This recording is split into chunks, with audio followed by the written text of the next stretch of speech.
Okay, so a few of you have been asking me about section 1.2 number 1, so I figured I'd just make a video to kind of go over how to work through that question.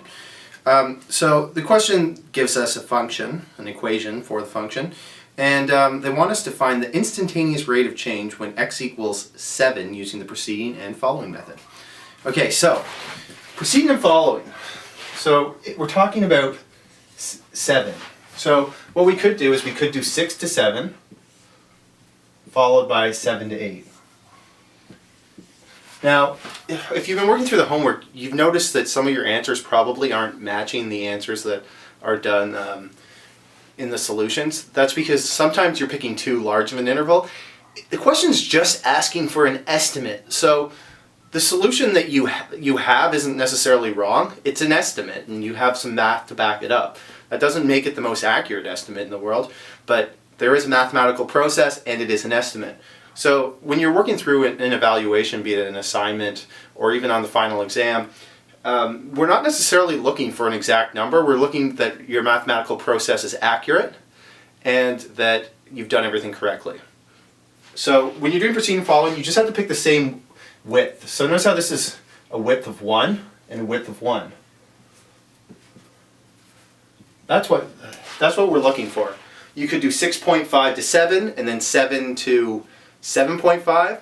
You could do 6.9 to 7 and then 7 to 7.1. So maybe I'll just write this right here. Other intervals. So you could do 6.9 to 7, 7 to 7.1. You could do 6.5 to 7 and then 7 to 7.5. You could do 5 to 7 and then 7 to 9. That's getting pretty big. We don't really want to get much bigger than 1 unit. You could do 6.75 to 7, 7 to 7.25. Okay, I think you get the idea now. So remember, we're taking the slope from those two values, followed by the slope from those two values. And when I say those two values, I'm referring to the x's. We have to find the y's by plugging it into the equation. So those are the other intervals you could use. So in order to do this, I have to find my values. I'm just going to erase this part over here so I have enough board space. So if I'm going to do 6 to 7 and then 7 to 8, I can set this up as follows. I'm going f of 7 minus f of 6 over 7 minus 6. Then I'm going to do f of 8 minus f of 7 over 8 minus 7. So I have to find these values. So I have to find f of 6, I have to find f of 7, and I have to find f of 8. So to get f of 6, I'm just plugging into the function. 3 times 6 squared plus 4 times 6 minus 1 equals, I'll work this out somewhere already. So just remember, you got to follow Bedmars. You're going to do the bracket first. 36 times 3. You can multiply those and then subtract 1. So that'll give you 131. Then we have to do the same thing for 7. 3 times 7 squared. So you're going to do 7 squared. Don't bring the 3 in first. Some students do that. So 3 times 49 plus 4 times 7, which is 28, minus 1, which equals 174.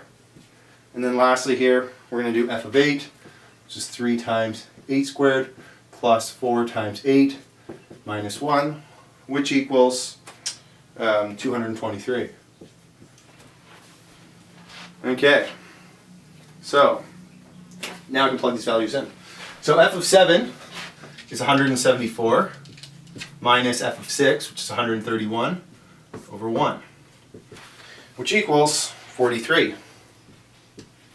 Then I do f of 8 minus f of 7, so f of 8 is 223 minus f of 7, which is 174 over 1, which equals 49.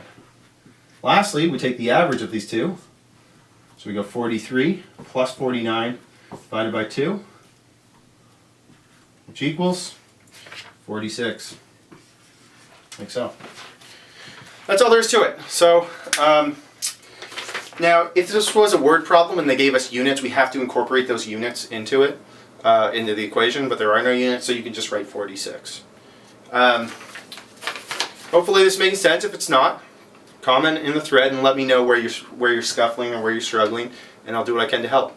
All right, thanks.